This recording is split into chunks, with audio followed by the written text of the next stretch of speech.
On entend parler d'agences IA absolument partout en ce moment. C'est le nouveau mot à la mode. Ça donne un peu l'impression qu'on est au bord d'une révolution technologique. Mais c'est quoi, au juste? Juste un buzz de plus? Ou est-ce que c'est vraiment la prochaine grande étape pour l'intelligence artificielle? Allez, on va décortiquer tout ça ensemble pour y voir plus clair.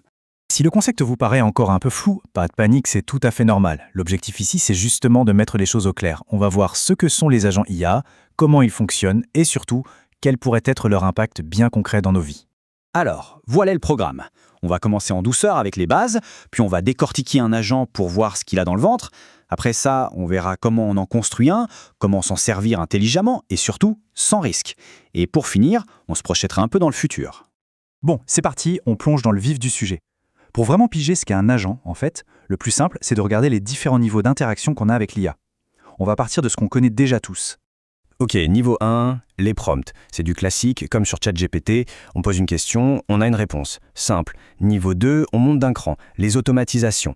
Là, l'IA suit un script qu'on lui a donné. Une recette de cuisine, par exemple, quand un email arrive, tu le résumes et tu l'ajoutes dans mon CRM.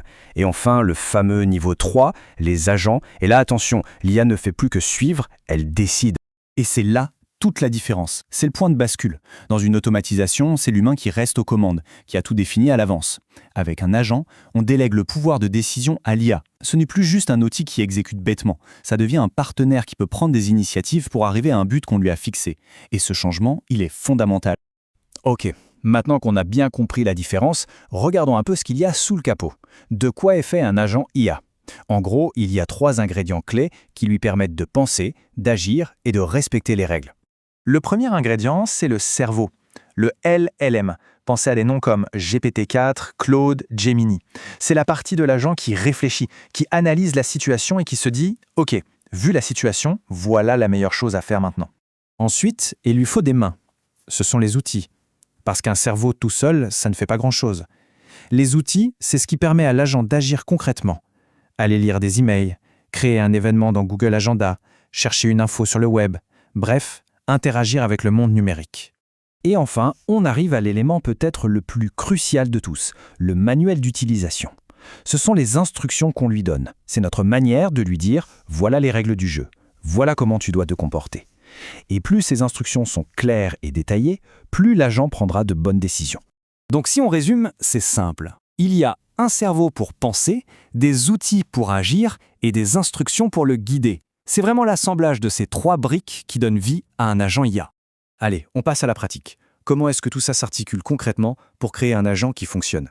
Il existe des plateformes comme Nwettin qui permettent de visualiser ce processus de manière très intuitive. Le déroulement est assez logique. Tout commence avec un déclencheur, par exemple un nouvel email qui arrive. Hop, l'agent se met en route.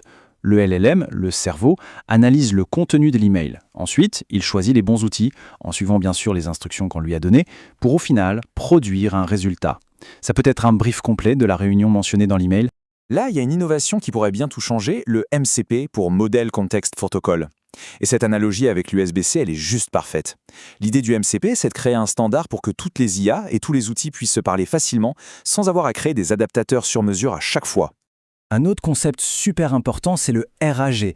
On peut voir ça un peu comme la mémoire spécialisée de l'agent.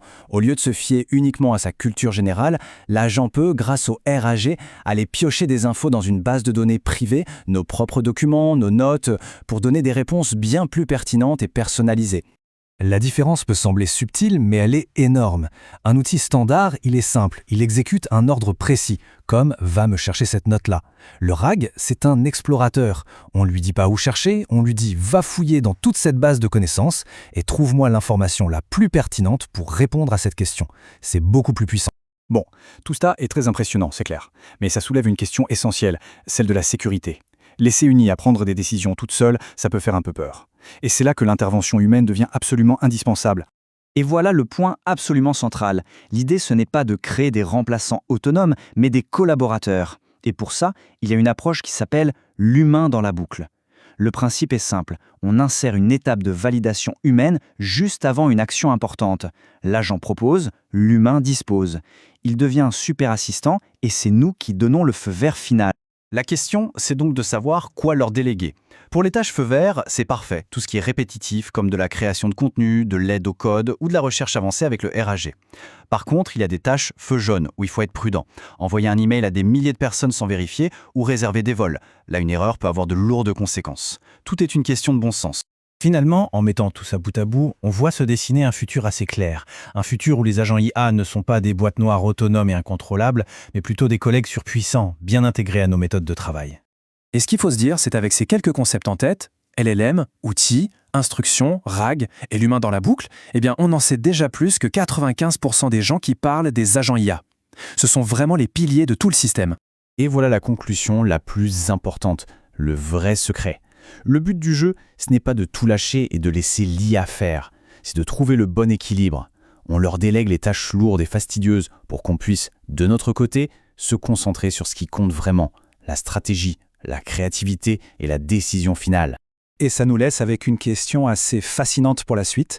Si demain, on pouvait avoir un collègue IA prêt à travailler, quelle serait la toute première tâche qu'on lui confierait ? C'est une réflexion qui, je pense, ouvre des perspectives assez incroyables sur la façon dont nos métiers vont se transformer.